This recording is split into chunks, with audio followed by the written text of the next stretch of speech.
everything on the stone. A couple walked through the cemetery, saw a tombstone with nothing on it. You know what they said? That's all. All I'm trying to tell you is that sometime he will die.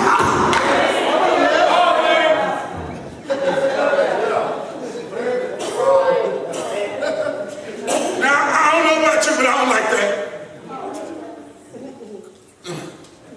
Because in my own feeble opinion, if there was anybody who should have looked, he should have looked out for immediately.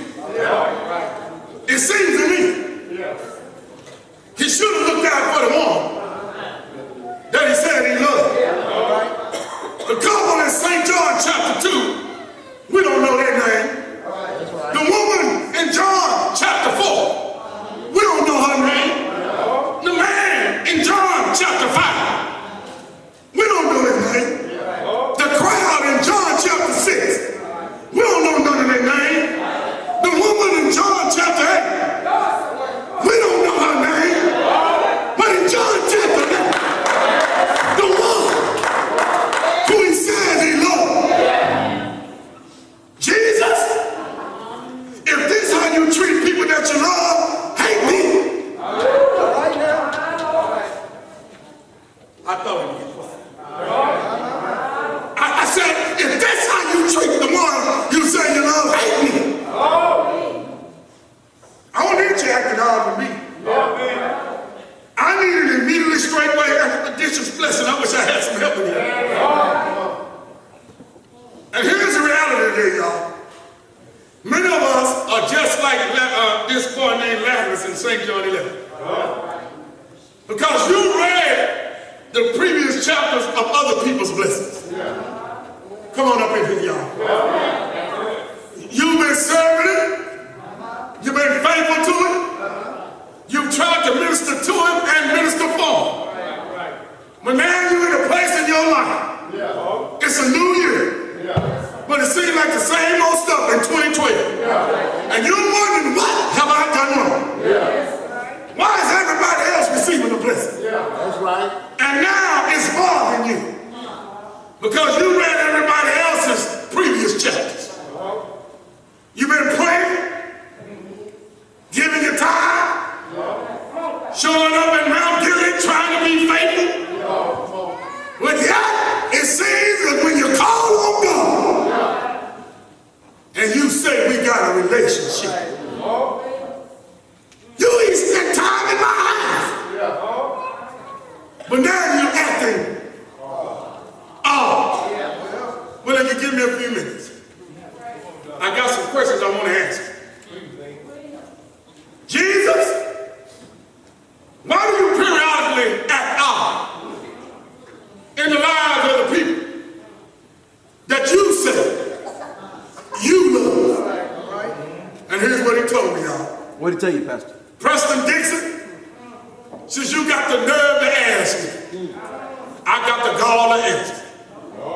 He said, tell Mount Gilead that I will periodically act odd in the lives of the people that I love for a few reasons. Number one, I act odd in people's lives, first of all, because I want to see who's going to trust me in the face of death. Right now. One reason why I act odd in the lives of the people I say I love is I just want to see who's going to trust me in the face of death.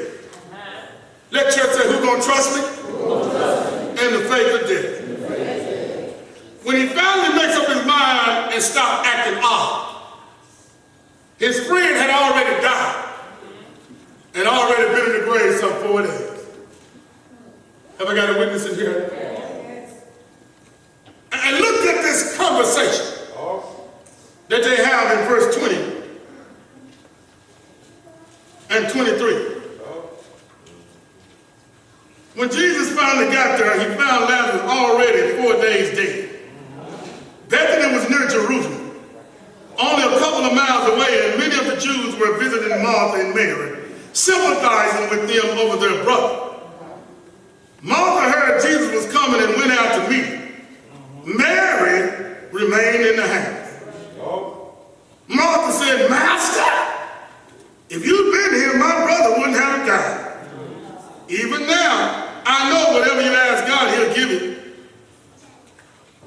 Jesus said, your brother will be raised up.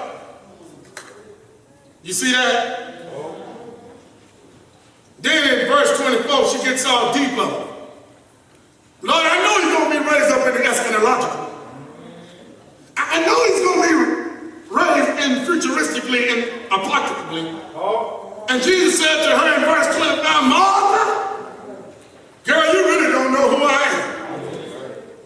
So let me just break you off a piece of my resume and my dossier. I am the resurrection and the life. He that believeth in me, though he was dead, yet shall he live again. You see, I got to tell y'all, Jesus had dealt with death on 2 previous occasions. On one occasion, a little girl had died in the loft. He went up to the loft and brought the girl back to life. But the people were saying she was just severely asthmatic. And death had never really been confirmed. On another occasion, he was walking through the streets of Nain. And a widow was carrying her son to be buried. He stops the funeral procession and touches the casket. The boy gets up out of the casket all the way down and goes back home with his mother. Yeah. But the people in Nain were saying that he really wasn't dead.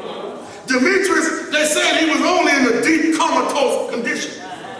And evidently the coroner had been derelict in performing the autopsy.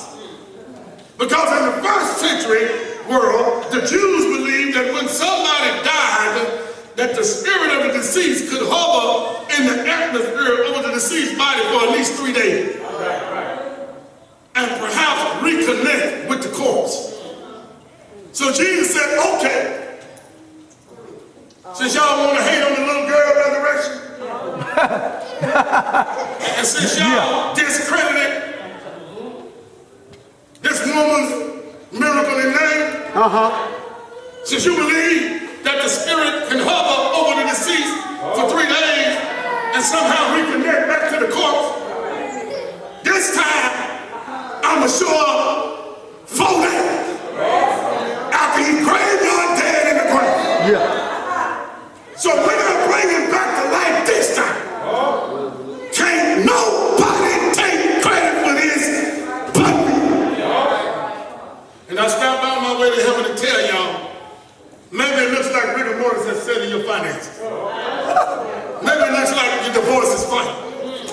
Maybe it looks final and fossilized.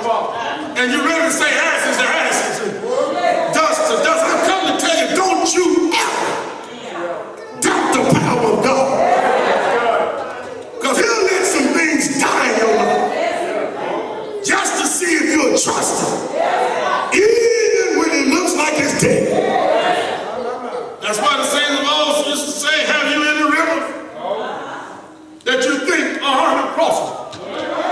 Have you any mountains that you cannot tunnel through? I wish I had some old school saints. I come to tell you, God specializes in things that seem possible. And he can do what no other power can do. Have I got a witness in here?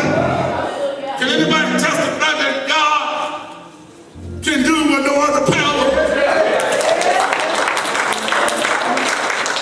So he said, let me do some odd stuff to see who's going to trust me in the face of death.